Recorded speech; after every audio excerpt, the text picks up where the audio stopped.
Então, na aula de hoje, a gente vai ver, primeiro, essa questão geral de introdução aos conceitos gerais e organização, do que a gente espera de uma rede industrial. A gente vai começar vendo essa questão do conceito dela e a organização aqui em níveis. Depois a gente vai ver também no meio aqui algumas coisas fundamentais de automação, porque vão surgir vários termos aí no meio que ficaria meio vazio se a gente não vê os termos básicos aí, os tipos de dispositivos que se usam na automação, alguma nomenclatura. Depois aqui embaixo a gente faz uma comparação entre redes de computador e redes industriais e por que uma e outra têm características diferentes. A motivação por trás de por que criar redes e não ligar os dispositivos um a um. Quando eu preciso de muitos dispositivos ligados num determinado processo, precisa monitorar várias variáveis, precisa atuar em vários pontos da linha de automação aí. Por que não usar conexões diretas entre os dispositivos? Por que usar uma rede? E, ao final, a gente vai ver uma questão sobre a organização daquela pilha de comunicação lá. Aquela pilha de protocolos que a gente acostumou a ver, a pilha IP, a gente vai ver como é que ela fica mais ou menos organizada com relação a alguns protocolos de comunicação típicos. E tem um motivo porque ela é simplificada, na maior parte das vezes.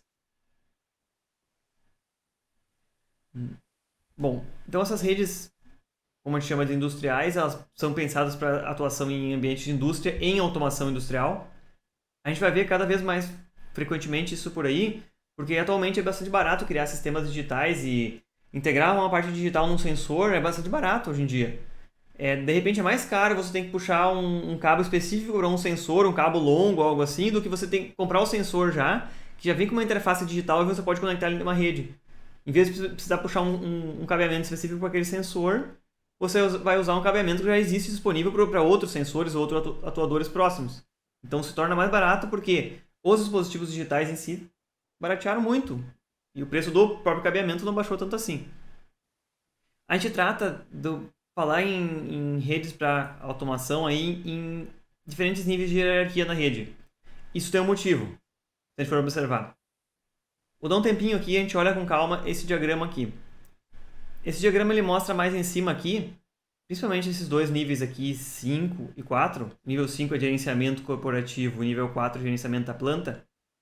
São níveis assim que tratam basicamente de interação de pessoas com o sistema.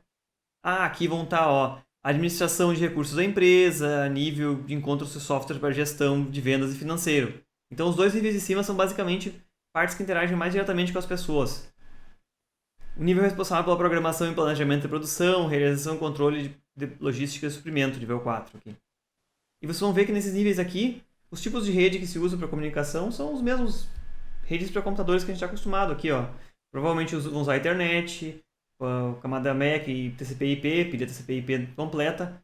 Então, para esses níveis aqui de cima, não tem muito que a gente querer falar algo diferente do que a gente já viu até agora em redes de comunicação.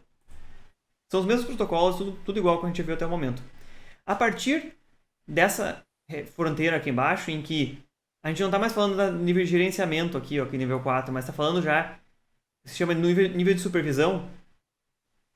Aqui pode ter computadores, pode ter IHMs, que são painéis para interação entre o usuário e as máquinas.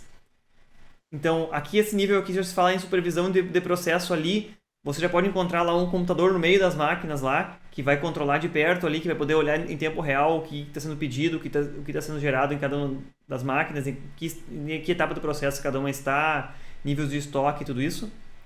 Esse nível aqui já se começa a considerar outros protocolos diferentes para redes de interconexão entre esses dispositivos. Porque aqui embaixo já é um tráfego de dados diferente. Enquanto que nos níveis de cima o tráfego previsto é um tráfego como uma pessoa utilizando um computador. De vez em quando ela vai requerer maior volume de informações, de vez em quando ela não vai estar utilizando da rede. Tem horas que vai ter um pico de utilização lá quando estiver utilizando algum serviço de multimídia, uma transferência de arquivo ou algo assim, nos níveis de cima. Esses níveis de baixo aqui, eles vão estar continuamente ativos para ficar lendo variáveis do processo mesmo. Quer dizer, monitorar bem de perto o que está acontecendo. Saber exatamente quais são as temperaturas que estão ocorrendo lá dentro de algum reator, de algum processo que está acontecendo, quanto está entrando e quanto está saindo de produto em cada etapa da produção, quantas peças estão sendo carregadas na máquina lá, quantas peças estão sendo descarregadas. Aqui nível de supervisão, então, já entra num nível mais, vamos falar, de baixo nível, porque ele já começa a acessar coisas um fluxo contínuo. Porque afinal aqui ele vai coletar dados, vai ter um banco de dados para coletar informações e isso vai ocorrer o tempo todo. Enquanto tiver alguém trabalhando lá dentro, isso aqui vai estar ativo, assim como uma carga de trabalho praticamente contínua.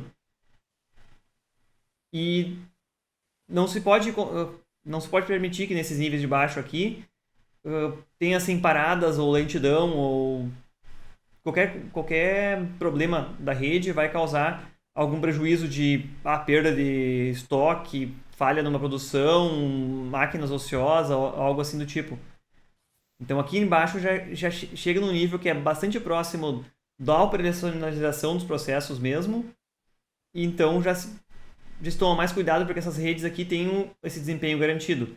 Que são os casos aqui, se a gente olhar para essa coluna de protocolos de ControlNet e Profibus aqui. Alguns protocolos específicos já para essa rede aqui. E já quando a gente fala em taxas de dados, essas redes de mais baixo nível aqui trabalham com taxas de dados bem inferiores, porque afinal elas estão lendo ali bytes ou dezenas de bytes no máximo em cada transação.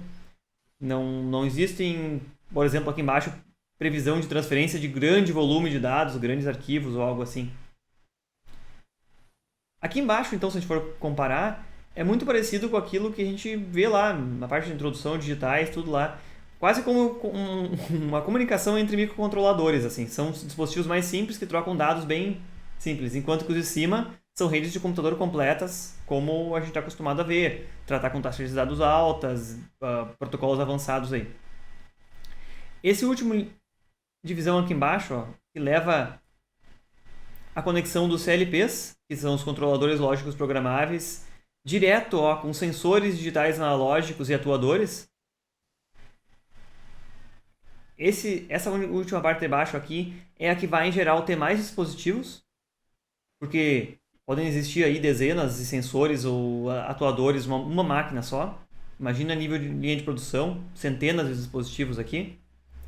E esses dispositivos aqui têm que ter aquela garantia muito mais apertada de tempo de resposta e um tempo determinístico de resposta também. Porque se os controladores estão aqui e esses dispositivos embaixo, para não precisar ligar um a um, com um fiozinho, cada dispositivo ligado no controlador, aqui embaixo os controladores vão controlar em tempo real as operações que estão ocorrendo. Então eles precisam reagir à troca de estado de sensores, eles precisam controlar em tempo real variáveis do processo, uma temperatura, vazão, as mais variadas variáveis de processo que você pode encontrar no processo industrial, elas têm que ser cuidadas de perto aqui. Nessa interface aqui entre os controladores e os dispositivos de campo que a maior parte desses protocolos são protocolos de mais baixo nível aí. Eles não são feitos para trafegar com uma alta taxa de dados aqui, porque afinal uma variável física ela não tem uma dinâmica em geral que precise de centenas ou milhares de leituras por segundo. Aqui nesse nível baixo, as taxas de leitura das informações podem ser aí dezenas de vezes por segundo, bastante baixo considerando as taxas de dados que a gente está acostumado a tratar nas redes de computador. Mas a gente tem que garantir que todas as vezes, os ciclos de scan, que são ciclos que os controladores vão ler cada uma das entradas e vão poder atualizar as saídas, todas as vezes vai ser realizada a leitura com sucesso e vai ser realizada a atuação com sucesso. Então aqui embaixo que entra esse requisito mais crítico, de que tem que operar. Por outro lado, as taxas de dados são bastante baixas mais. Então a gente tentou mais ou menos dividir. Aqui em cima são redes de computador mais tradicionais e aqui embaixo são essas redes específicas, com protocolos específicos e com, como se chama isso, com objetivos bem específicos relacionados com esse controle de coisas do mundo físico. Aqui tem uma divisão em 5 níveis, mas a gente pode tentar dividir só em 3, que basicamente tem as mesmas funções, né? Vejam só nesse diagrama de baixo aqui. Nível de gerência, banco de dados, nível relacional, está preso mais ou menos nessas camadas superiores aqui. Que é aquilo que eu comentei, são pessoas usando computadores, gerência, vendas, algo assim. Quando a gente entra aqui para baixo, nesse limiar entre a rede que acessa a camada de controle e dispositivos, aqui embaixo é aquilo que vai estar funcionando o tempo todo. Aqui embaixo são que os processos são monitorados, que vai salvando estatísticas do que está acontecendo ponto a ponto. Aqui, ainda mais embaixo dos dispositivos, é alguma coisa bem pontual, olha só. Apertou um botão, o CLP que está monitorando aquele botão vai ter que saber, dentro de poucos milissegundos, que aquele botão foi pressionado, para que gere a ação equivalente àquilo lá. Se for uma parada no dispositivo, apertou o botão, em poucos milissegundos ele tem que receber o estado desse botão e vai processar, em tempo muito baixo também, microsegundos lá, uma possível reação e vai gerar uma reação para um outro dispositivo, que pode ser um atuador, em tempo muito curto. Então, aqui embaixo entra essa questão de ser crítico à relação de temporização. Basicamente, essa camada de dispositivos que se chama aqui embaixo. Já a camada de controle trata mais com questões de salvar as estatísticas do que vem acontecendo, observar se todos os dispositivos estão operando ou não estão operando, quando começou, quando parou, e calcular, pode ser desempenho, duração de cada processo, até custo está relacionado a essas variáveis de controle aqui. Mas não é o extremo que a gente está falando sobre a necessidade de tudo atuar muito rápido que ocorre aqui embaixo. Aqui embaixo, quando a gente não tem redes de dispositivos, o mais tradicional é efetivamente ter um condutor ligando, ou um ou dois, ou um par de condutores ligando cada dispositivo ao CLP. Isso aqui vocês podem imaginar, se a gente partir comentando aí que, olha, pode ter dezenas de sensores e atuadores numa máquina só, a gente vai partir aí de centenas de condutores individuais para conseguir ligar o controlador com cada um dos dispositivos da planta ou de uma máquina que seja aqui nesse nível. Então, nesse nível de baixo, essa pirâmide representava bem lá, esse nível de baixo tem bem mais dispositivos, por ser uma base mais larga, do que aqueles dispositivos nas camadas mais de cima. Quando não tem, então, uma rede, cada dispositivo é ligado um a um e requer que o CLP tenha também um número enorme de portas aí, para ter um terminal, pelo menos, para cada dispositivo. Nesse nível de baixo. Vocês já viram lá o que são CLPs? Vocês já... Talvez a disciplina lá de energia, vocês vão ver alguma coisa mais relacionada com automação. Daniel, tu já ouviu falar sobre isso aí? O que é controlador lógico? Ou Nilson? Não, a gente não chegou a ver isso. Então tá bom, então que bom que eu inseri um pouquinho mais de conteúdo aqui para mais ou menos relacionar o que são esses dispositivos aí. Isso aqui, ó, que a gente encontra aqui na camada de cima, que a gente chama de sistema de informação e, como se diz aqui, gerenciamento, banco de dados. A gente teve uma introdução básica assim, ao FPGA. A FPGA, dispositivo programável desse tipo. Isso, mas CLP a gente não teve nada. CLP, deixa eu mostrar uma foto aqui. Um CLP tem uma cara tipo isso aqui. Ele já é um dispositivo assim, ó, que não precisa da parte de montar a placa eletrônica e tudo isso. Ele já tem todas as interfaces lá dentro para você só chegar, botar ele num painel e ligar os fios ali. Ele já vem tudo pronto, entendeu? Desse ponto de vista, ele já é um dispositivo mais robusto, né? Você não vai ter que fazer uma placa, soldar, botar conector, tudo isso. Basicamente, você chega numa loja e sai com o CLP embaixo do braço. Você só vai ter que ir no computador, conectar um cabo ali para programar ele, botar o programa que você quer lá dentro. Os programas feitos para CLP, eles já têm uma linguagem de mais alto nível. Uma linguagem que já trata mais de entradas e saídas de uma forma mais diretamente relacionada. Não é um programa, como vocês veem lá em algoritmos, que executa instrução e instrução. Existe a possibilidade também de programar um CLP com um programa assim, parecido com o que vocês veem lá em C. Mas muitos dos CLP suportam linguagens já mais próximas que facilitem assim a relação entre dispositivos que você vê na prática e como a lógica é executada dentro dele. A gente vai ver um exemplinho de um programa aqui em cima. Então o CLP ele é bastante diferente, ele não é um microcontrolador, ele não é um FPGA, ele é um dispositivo pronto, completo, em que você faz um programa que vai interagir entre as entradas e gerar saídas. E lá dentro ele pode emular timers, ele pode fazer contagens, ele pode fazer uma série de operações aí que seja necessária para controlar aquele processo. Ele inclusive pode ter temporizadores assim de minutos, horas, ele pode ter relógio, tudo isso lá dentro. Para a gente localizar então aqui nessa camada de cima, tem esse tipo de situação que vocês veem, né? Uma sala de controle ou algo assim. Quando a gente vê assim imagens às vezes de uma usina ou de uma usina elétrica, ou qualquer tipo de geração, ou então uma refinaria de petróleo ou algo assim, geralmente se vê salas de controle dessas assim. Então isso aqui é a ponta de cima lá da pirâmide, é o local em que realmente as pessoas estão interagindo e vendo de uma forma bem ampla assim, os processos. Eles não estão vendo especificamente o que uma máquina está fazendo exatamente naquele instante. Eles estão vendo de forma geral o que está acontecendo naquele processo. Mas é aqui que geram os comandos, aqui que geram os alertas e controle da produção. E no extremo de baixo, esses dispositivos, aí eles vão ter a cara tipo disso aqui, olha só. Nessa imagem de cima a gente tem um dispositivo aqui, que pode ser uma válvula atuadora, que está lá no chão de fábrica, ou lá, não vamos chamar de chão de fábrica, mas pode ser uma atuação dentro de uma subestação aqui, que vocês veem os cabos elétricos lá em cima. Mas aqui é um dispositivo que está lá à distância e está conectado pela rede, para comunicação. Aqui ele usa rede sem fio, tem uma anteninha. Mas aqui embaixo tem outros dois tipos de dispositivos bem comuns de automação, que aqui, esse aqui é um tacômetro, que é um medidor aí de rotações ou de pulsos. E ele tem uma interface com 2 fios atrás para ligar numa rede. Isso eu não estou enganado, esse aqui é tipo Modbus, esse tacômetro. E esse aqui é o medidor de temperatura e umidade, que funciona também no barramento Modbus. Ele basicamente tem 4 terminais. Você consegue ver aqui no meio, tem uma ilustraçãozinha ali, em que 2 terminais recebem alimentação, e outros 2 são os 2 terminais positivo e negativo do barramento Modbus, baseado em RS485. Quer dizer, um dispositivo bem simples e basicamente você bota isso aqui no local a ser monitorado, liga com 2 fios na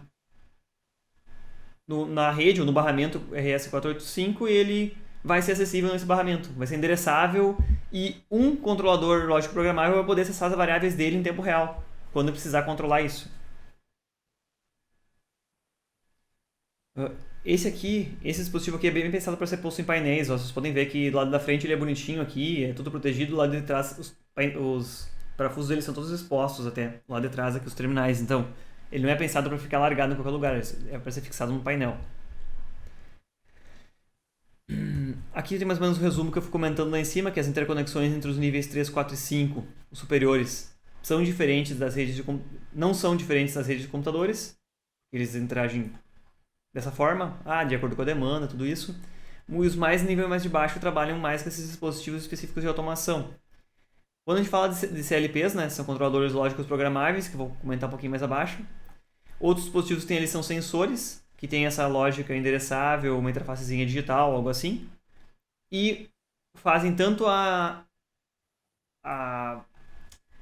preparação dos sinais quanto a quantização, porque olha só, se as redes são digitais, os CLPs não precisam mais ter uma porta analógica para cada dispositivo. Cada dispositivo da rede já vai fazer a conversão de analógico para digital. Quando for ler uma variável nessa rede, já vai vir, na maior parte das variações de redes, um sinal pronto, digitalizado, que vai representar aquilo que está sendo lido. O comando que vai ser gerado também vai ser um comando digital, mesmo que seja um valor que não é só binário, não é só ligado e desligado, os atuadores também vão receber palavras no formato digital para atuarem. Então isso aí, esses sensores e atuadores, eles já têm mais características do que só aquele dispositivo eletromecânico que a gente está acostumado a ver lá. Quando vocês viram lá em eletrônica, em algum momento vocês devem ter visto sensores de temperatura. O sensor de temperatura é um negócio bem crítico lá. Vocês já viram isso aí? Um PT100, um NTC, PTC. Geralmente são sensores que têm uma sensibilidade bem baixa. É poucos microvolts por grau Celsius. Ou no máximo milivolts por grau Celsius. Eles requerem geralmente como se diz, um condicionamento de sinal como sensor. Então, se a gente fosse pensar em ter um sensor de temperatura ligado diretamente no CLP, no controlador lógico, a gente teria que ter um cabeamento todo blindado, porque são sinais de baixíssima amplitude, e uma interface específica no CLP para condicionar esse sinal. Então, o controlador tem que suportar já uma interface capaz de tratar com um sinal de tensão super baixa. Por outro lado, nem todo CLP vai ser usado num local onde precisa ligar um sensor de temperatura. Então, para tornar mais fácil, mais barato o próprio controlador, se prevê o controlador com interfaces digitais e alguma interface com algum tipo de rede e se bota sensores que façam medidas de temperatura e já entreguem os valores digitais, com as variáveis já quantizadas e com o sinal já tratado, conforme tem que ser. Além do mais, essa rede não vai precisar ser tão preocupada com interferência ou blindado ou algo do tipo, porque os níveis de tensão que ela lida são níveis bem mais altos do que se eu fosse tentar ler lá poucos milivolts no sensor de temperatura, que pode ser ligado por um cabo de dezenas de metros, aí, 20, 30 metros de distância. Então, isso tem um ponto também, que a rede facilita, porque se a variável já foi digitalizada lá na ponta, lá no dispositivo que está próximo da leitura, ao trafegar pela rede ela já é muito mais robusta a não sofrer interferência do que se eu fosse tentar ler um sinal analógico a uma distância. Lembra aquela camada lá que falava em camada de supervisão e IHM, interface homem-máquina? Uma IHM não deixa de ser, geralmente tem uma cara dessas, que é um painel que permite algumas entradas por meio de botões que o usuário pode interagir com o sistema de automação. O objetivo disso é permitir que o próprio operador da máquina configure ali se naquela rodada a máquina vai querer fazer um processo com uma temperatura maior ou menor, ou se vai fazer uma rodada que precisa contar ponderar lá quantos quilos de produto vão entrar. Já vi um exemplo lá de uma pessoa que trabalhava em automação e me comentou isso. Que tinha uma balança e de acordo com o que seria produzido, o operador ia lá e digitava quanto de produto tinha que cair na balança antes de começar a rodada de produção. Então, se abria lá, se permitia a entrada de produto vindo de um silo, quando chegassem tantos quilos, automaticamente o CLP parava e abria para entrar produtos vindo de outro lugar. E assim o CLP mesmo contava e ia em tempo real recebendo as leituras de peso da balança para juntar as quantidades adequadas de componente antes de começar a mistura dos produtos lá. Então isso era feito numa interface homem-máquina em que o usuário ia lá e configurava quantos quilos ou quantas gramas de cada produto devia ser carregados antes de começar a rodada. Também tem sempre algum tipo de saída gráfica, que pode ser um display LCD, um painel, ou atualmente tem vários tipos de interface homem-máquina que tem telas coloridas ou até telas touchscreen, em que o operador ali, ou alguém que está mais próximo lá, consegue observar qual é o estágio atual e observar alguma variável ou outra do processo mesmo na própria tela ali. Isso só tem o objetivo de, na hora ali, durante a execução, conseguir ir monitorando isso. Não é o mesmo objetivo que eu comentei que nas camadas mais superiores lá, na camada de supervisão lá, ia se guardar estatísticas para observar de modo macro. Quanto foi produzido nesse dia, quanto tempo essa máquina ficou ociosa. Não é exatamente isso. O objetivo da interface homem-máquina é observar na hora ali o que está acontecendo no processo. Então são basicamente os 4 tipos de dispositivos que vão ser encontrados. Controladores lógicos programáveis, sensores, atuadores e módulos de supervisão e HM. Comentei com vocês que esses CLPs eles são programados de uma linguagem que é mais próxima assim, dos dispositivos mesmo físicos. E aqui eu trouxe um exemplo pequeno de um programinha, de um CLP aqui. Aqui é só a simbologia que ele usa aqui em cima, e isso aqui de baixo é efetivamente o programinha que vai no CLP.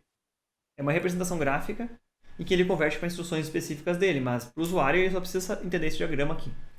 Vocês já viram algum diagrama parecido com esse aqui? De repente, em algum momento, assim, apareceu alguma coisa. Mas vamos tentar, de repente, ver pela lógica, olha só. Aqui ele tem um fio que já foi identificado aqui, felizmente, de forma pedagógica como neutro. E aqui 120 volts.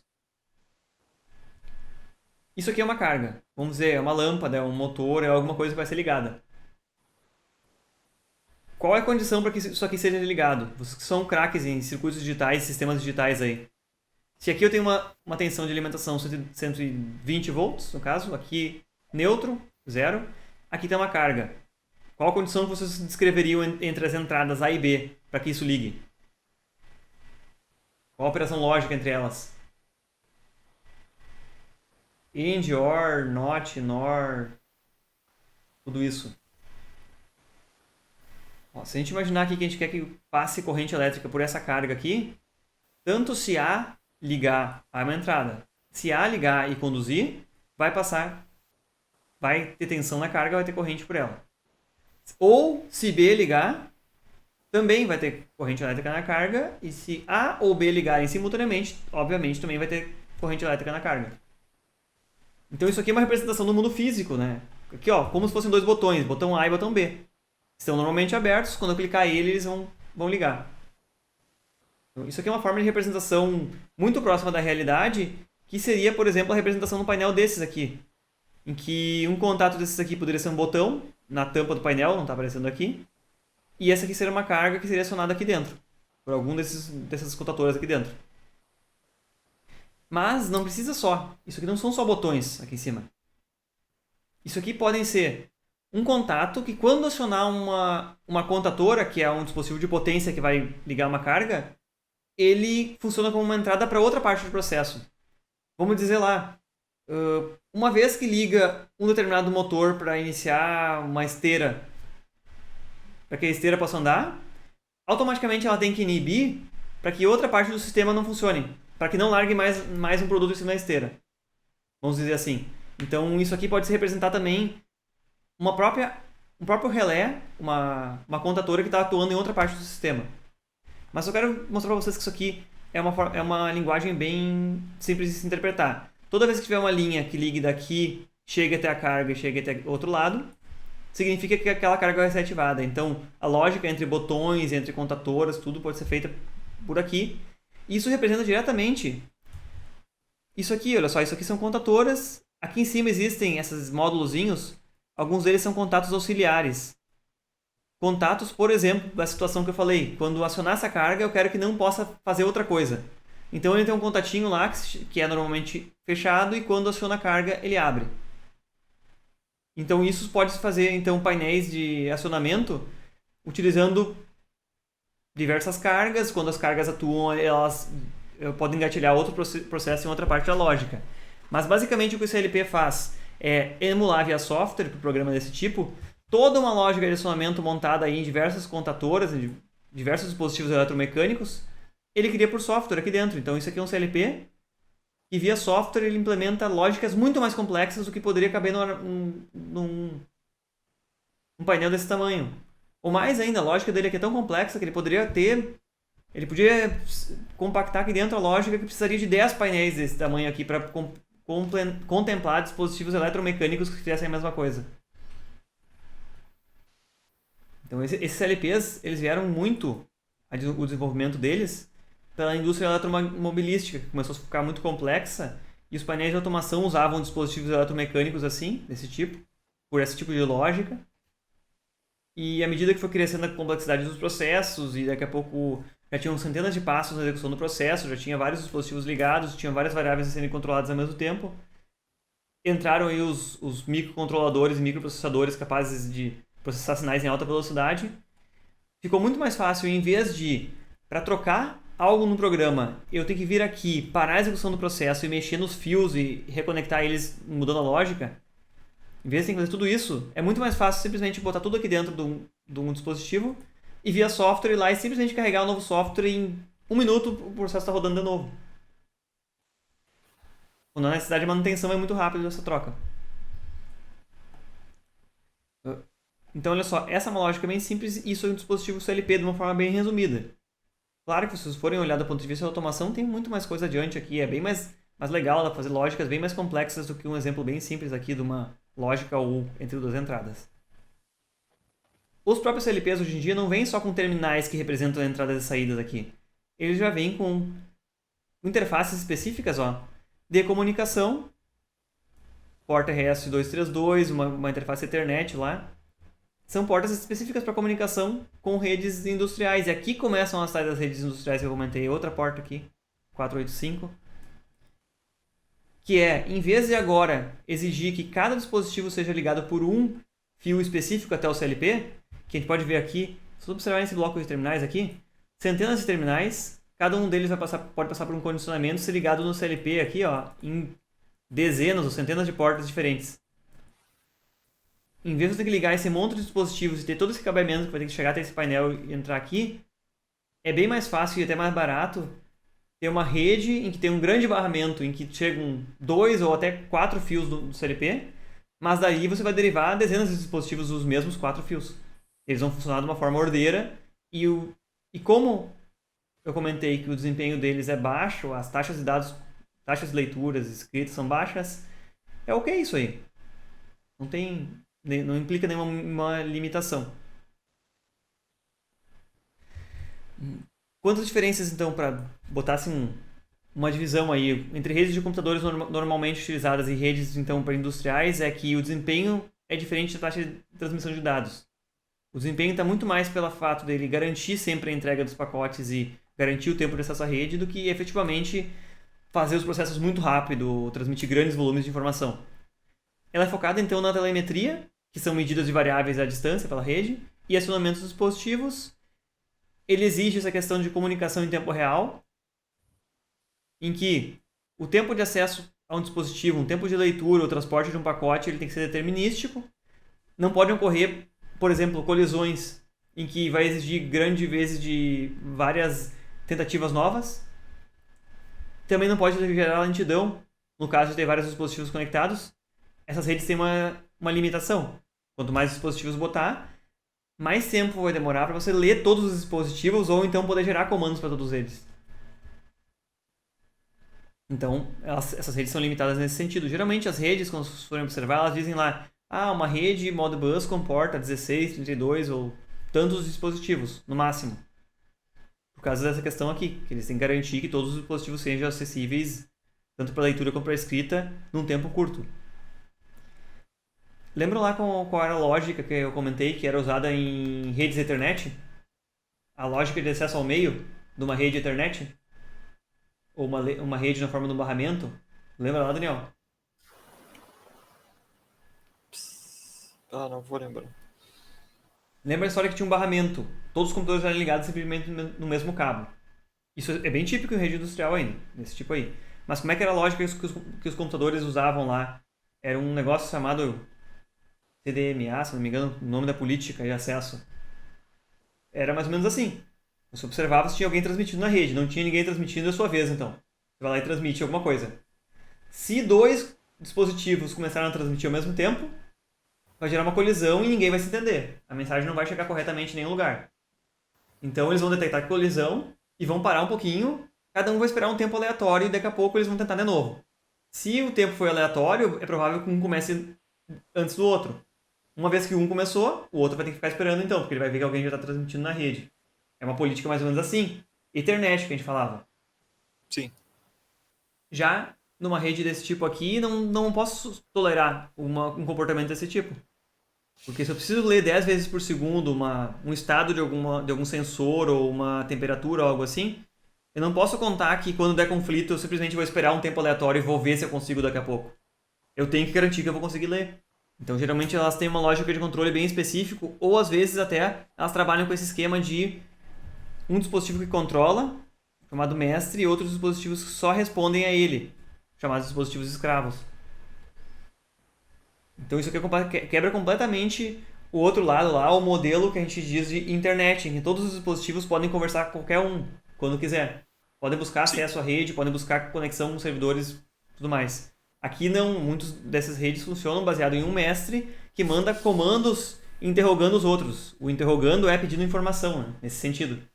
Um dispositivo mestre vai mandar comandos e vai pedir leituras e informações para os outros no momento que ele achar adequado.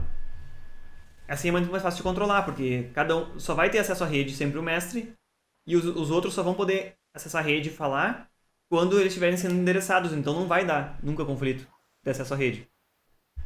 Uhum. E o último ponto é que essas redes devem ser o máximo possível confiáveis, exatamente porque elas lidam com variáveis físicas, elas lidam com questões de segurança. Se uma rede dessas falha, não é que você vai ser prejudicado e o seu vídeo do YouTube vai ficar com baixa qualidade ou vai dar uma trancadinha. Isso aqui pode gerar um dano físico em algum lugar, pode gerar um problema de segurança, então elas têm que ser confiáveis e tão importante quanto isso é detectar quando elas falharam. Se houver um rompimento de um cabo, algum dispositivo parar de funcionar, ele vai poder indicar isso e gerar um sinal de advertência ou algo assim para que os operadores lá saibam que tem alguma coisa errada e busquem fazer manutenção. Ela não pode só indicar quando você percebeu que o processo parou de funcionar e começou a pegar fogo ou começou a máquina a falhar e destruir tudo que tem lá dentro, aí ele vai perceber que tem alguma coisa errada. Não, quando a rede falha, o próprio CLP vai indicar que perdeu a comunicação com algum dispositivo ou que os dispositivos pararam de responder, para que ele pare o processo e indique que aconteceu algo de errado. Não espere gerar grandes prejuízos antes de indicar que ele mesmo está com problema. Isso aqui também se aplica a carro, né? Hoje em dia os carros não têm uma rede. É o último assunto dessa aula, inclusive, um conteúdo extra que eu botei ali.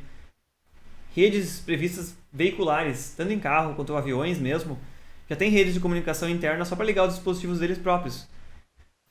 E isso também tem toda essa questão de que essa rede permite acesso mais rápido às variáveis que tem lá dentro, permite poupar de você ter um monte de cabos lá dentro e ter poucos cabos, isso poupa dinheiro e poupa volume e peso do próprio veículo. Mas a gente conversa sobre isso depois. Basicamente essas são as diferenças das redes para redes de computador normais. Eu vou repetir alguns argumentos que estavam lá na introdução. falava sobre essa questão de motivação.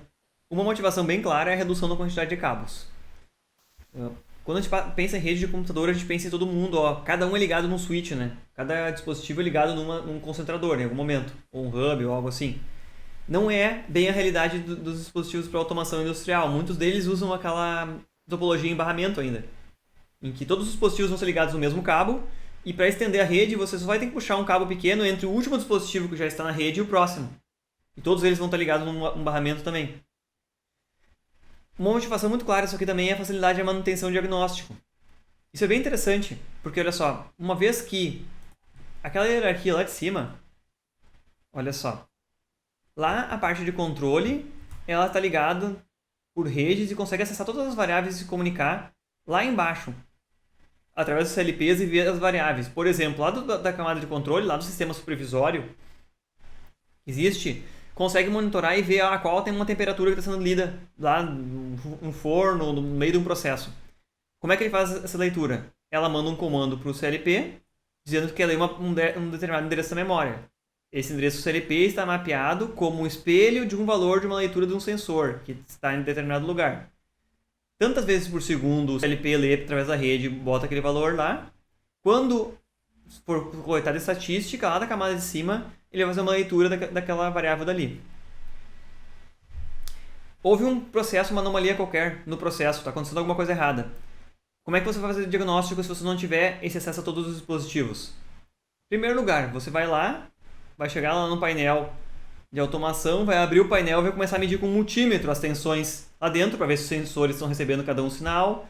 Você vai ter que ir lá estimular os sensores digitais lá para ver se realmente as entradas do CLP estão computando o nível digital aqui, para observar o que está acontecendo de perto. Quando você tem uma rede já, você consegue à distância já ir tomando as medidas e observando o que cada uma das portas recebe ou o que cada um dos sensores está adquirindo, para observar o que pode estar acontecendo diferente aqui. Então, para diagnóstico e manutenção, é muito mais fácil do que você tem que acessar cada um dos dispositivos fisicamente e ficar tomando medidas lá. Isso aqui é uma das grandes vantagens também dessas redes que eu comentei veiculares.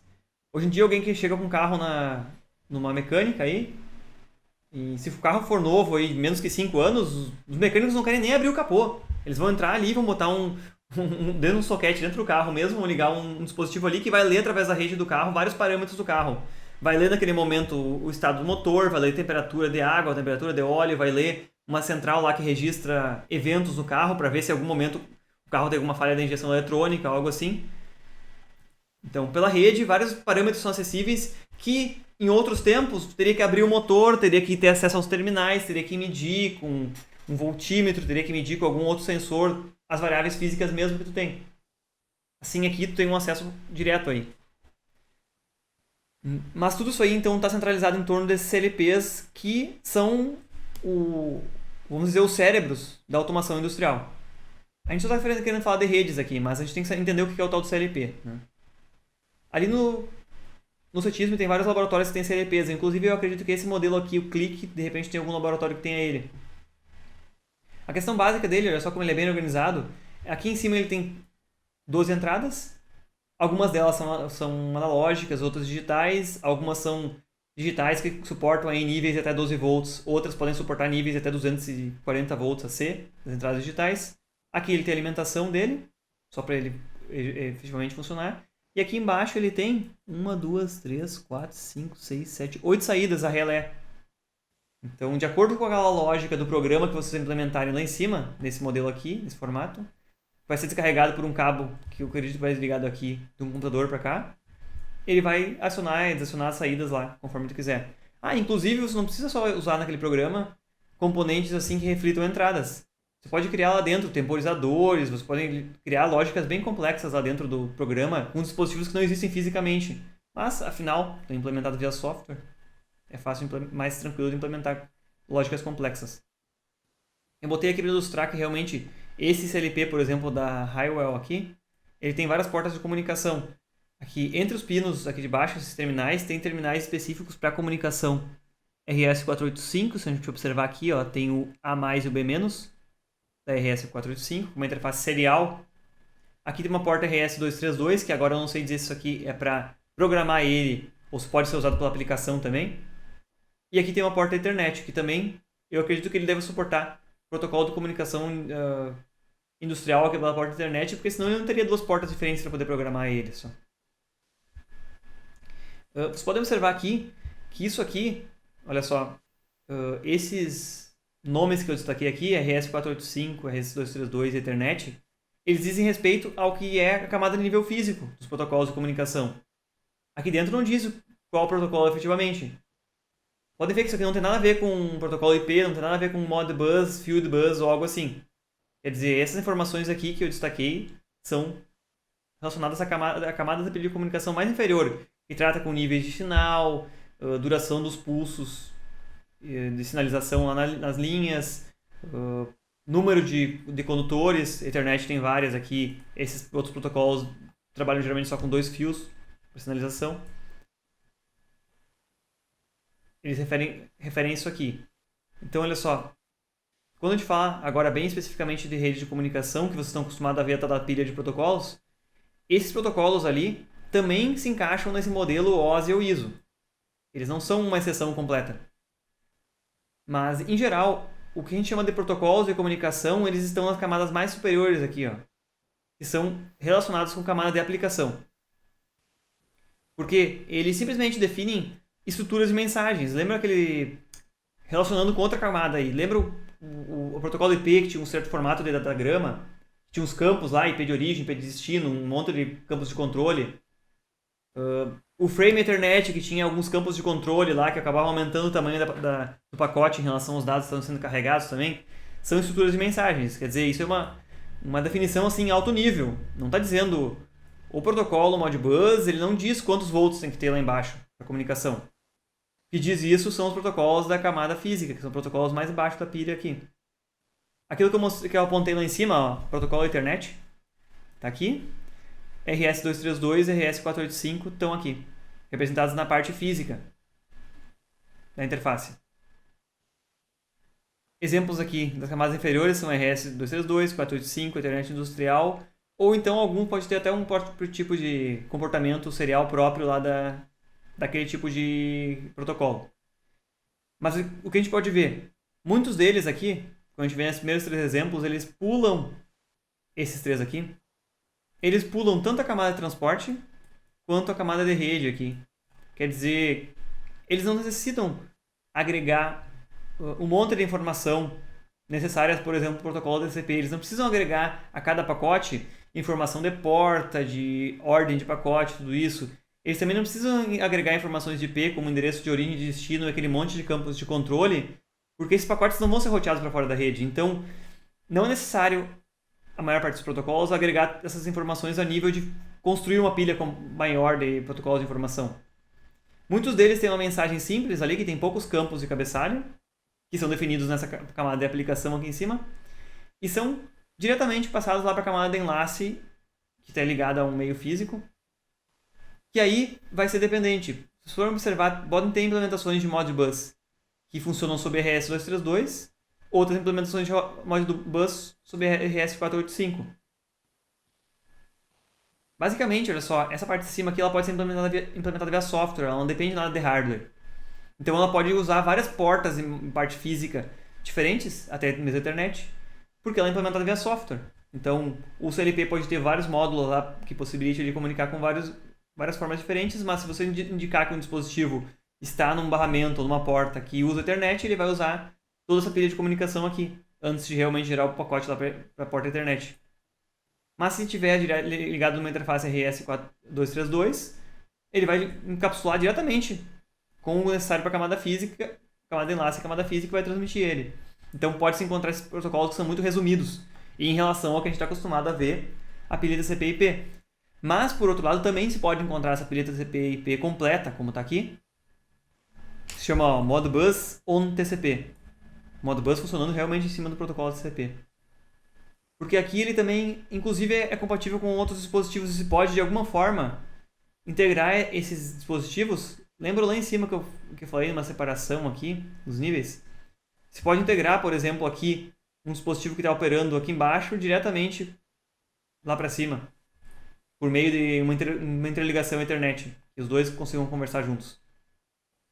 Então não são soluções assim completamente rígidas. É possível ter essas interações múltiplas aí. Mas é interessante que vocês entendam isso aqui, porque nas especificações dos protocolos muitas vezes eles só falam disso aqui, que é o formato do pacote, quantos bytes são de endereço, quantos bytes são de dados, o que vem no final do pacote, coisas assim.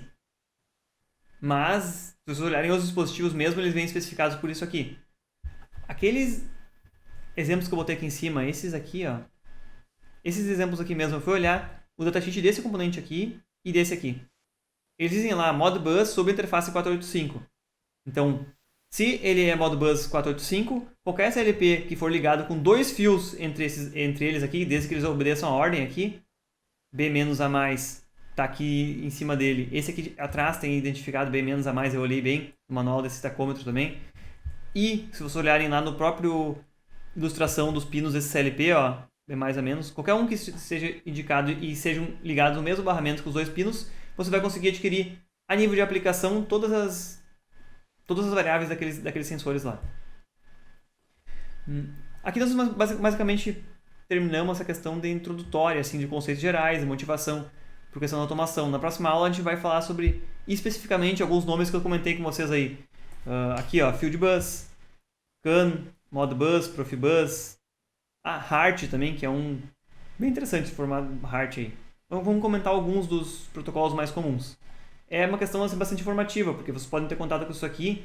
E essas redes aqui são bastante simples a ponto de ter bastante dispositivos disponíveis aí. E quando vocês forem desenvolver alguma coisa, vocês não precisam necessariamente sempre fazer tudo do zero. Vocês têm que conhecer as tecnologias que tem para buscar isso também. Eu vou pular lá para o final para uma questão mais curiosa, olha só. De uma rede CAN, redes veiculares geralmente usam esse protocolo CAN. É um protocolo bem simples, serial também. E aquela porta de diagnóstico que vocês veem dentro dos carros lá, em geral embaixo do painel. Não sei, Nilson, tu já viu no carro isso aqui? Já deve ter visto, pelo menos ouviu falar, né? Daniel também? Geralmente existe um conector desse tipo. Sim, sim. Esse conector ele é obrigatório desde 2010 nos carros que tenham rede integrada no Brasil. E na Europa e nos Estados Unidos já desde 1996, bastante tempo mais. Mas não confundam. Esse conector aqui, ele não é um protocolo específico, ele é um formato de conector ali. Mas por diversos fabricantes de veículos implementarem protocolos diferentes de comunicação nas redes dele, e às vezes tem mais do que uma rede dentro do próprio mesmo veículo, alguns pinos são utilizados de acordo com o protocolo aqui, ó. Por exemplo, o protocolo CAN usa o pino 6 e 14. Aqui, ó, 6 e 14. Mas outras marcas de veículos utilizam outros protocolos que são mapeados então em pinos diferentes daquele mesmo conector dentro do carro. Então vocês podem abrir um conector num carro e olhar ele, e pode ser que ele não tenha todos os pinos lá dentro, pode ser que vários deles estejam vazios. Que ele realmente não precisa para aquele tipo de rede. E qual é o objetivo disso lá dentro? Olha só, eu comentei com vocês que naquelas redes baseadas em ES485, não é necessariamente a CAN aqui, eles compartilham, ó, os vários nós ou dispositivos ligados na rede, eles não precisam ter ligações únicas com a central. Então isso facilita que num carro, se vocês olharem hoje em dia, a gente tem um monte de coisas. Tem controle de vídeo elétrico, controle de luz, alarme, ar-condicionado, central multimídia, áudio, os próprios sinaleiras do carro podem ser controladas também por aí. Retrovisor retrátil, sei lá, o que mais, teto solar, tem carro que movimenta os bancos, tudo isso. Esses vários dispositivos diferentes, eles podem ser interligados por um barramento bem simples. Isso poupa que tenham chicotes de fios enormes lá dentro do carro. Facilita até mesmo e torna o carro mais confiável, porque durante a instalação, você não vai ter que verificar cada um dos cabos que foi instalado. E se quebrar um dos cabos, vai ter um problemão para diagnosticar qual deles é. O próprio central verifica se a rede está funcionando e se ela consegue se comunicar com todos os dispositivos de tempo em tempo. Então a própria central vai indicar quando um dispositivo não estiver presente, ou não estiver funcionando, não estiver respondendo na rede. Consegue um diagnóstico precoce disso aí. E aqui, embaixo, vejam só precisa dois fios para ligar um monte de dispositivos lá dentro. Não necessariamente, olha só, o controlador, um exemplo bem simples, o controlador ali dos vidros elétricos do lado do motorista, ele não precisa ter um fio para ligar no vidro elétrico do lado oposto do carro dos passageiros atrás. Através de uma rede desse tipo, o comando pode ir de um dispositivo aqui, que pode ser a botoeira lá do motorista, e quem vai receber é o controlador do motor, o servo-acionador do motor que está no outro lado do carro. Se eu quisesse passar isso aqui com um fio para cada um, você imagina o tamanho da maçaroca de cabos que teria que sair. Os carros normalmente já tem uma maçaroca de cabos saindo da porta do motorista, principalmente, porque ele tem mais comandos que os outros. Mas que isso aqui simplifica bastante essa implementação.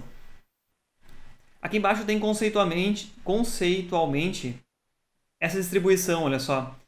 Vejam que aqui tem um monte de motores para várias funções diferentes. Então isso aqui é um carro de luxo, provavelmente tem controle aí da altura e da regulagem dos bancos.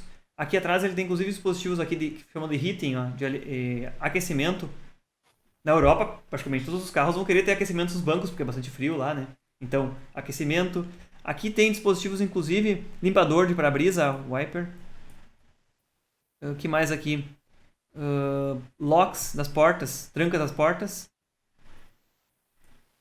O espelho retrovisor.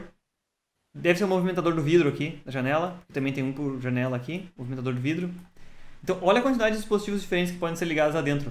Em vez de ter um chicote com um fio para cada um, todos eles são ligados numa mesma rede. E aqui tem um detalhe, se vocês observarem bem, tem uma rede mais grossa aqui que diz CAN, ó, ligando quase todos os dispositivos. E tem algumas redes, assim, vamos dizer, derivadas hierarquicamente aqui diferentes. Por exemplo, tem uma rede aqui, ó, que liga rádio, computador do veículo, navegação, speakers, caixas de som. Ela está separada aqui. Podem ver que esses fiozinhos marrons aqui eles não correm sempre junto com os pretos, olha só. Vejam bem. Estão separados aqui. Então, isso aqui é uma situação que vai acontecer e que ocorre mesmo, que é... Não é uma rede só inteira para o carro inteiro. Vocês imaginem o quanto prejuízo aconteceria se estragou, sei lá, um botão do movimentador ali de um vidro elétrico e pode ser uma falha que bota em curto-circuito a rede e a rede fica sem operar. Não é o comum, mas pode acontecer. Imagina se isso influenciasse no controle do motor do carro. Então existem redes separadas, olha só. Uma rede para todo esse tipo de coisa, algumas vezes são chamadas de rede de conforto, para outros dispositivos. E uma rede para instrumentação e controle central e trem de tração aqui, ó, da parte de controle do motor, tudo isso, que é separada. Isso é uma coisa que eu não comentei também, olha só, todos aqueles instrumentos que estão no painel do carro, eles não precisam ser instrumentos mais eletromecânicos, como a gente via, conta-giros e tudo mais, mecânico. Uma vez que você tem todas essas variáveis são lidas de qualquer forma pelo controle do carro para controlar a velocidade de injeção de combustível, relação combustível e ar, tudo isso, controle de temperatura, tudo do carro, elas são lidas de qualquer forma. Através de uma interface digital, simplesmente essas variáveis são jogadas para o painel de instrumentos do carro e esse painel de instrumentos não precisa ser mais mecânico, ele pode ser até digital. Ou ele pode ainda ter um ponteiro mecânico, mas representar os dados que foram lidos através da central do carro. Eu não vou precisar ter vários sensores de temperatura, um sensor só para controlar o sistema de segurança do carro e outro para controlar, para mostrar uma temperatura no painel e outro ainda para acionar a ventoinha do carro. Tudo isso está integrado e uma leitura só é compartilhada entre vários dispositivos que podem, através da rede, acessar essas variáveis. Por aqui. Então, essa é mais ou menos a interpretação de o que seriam essas redes industriais, mas aplicadas para uma aplicação veicular. E que realmente está surgindo aí e vem acontecendo. E o fato inquestionável é o fato de que os carros vêm com esse conector aqui, que você chegando numa concessionária, hoje em dia a primeira coisa que os mecânicos fazem é ligar o scanner de diagnóstico. Eles não vão abrir o capô do carro como a primeira coisa, mas hoje em dia.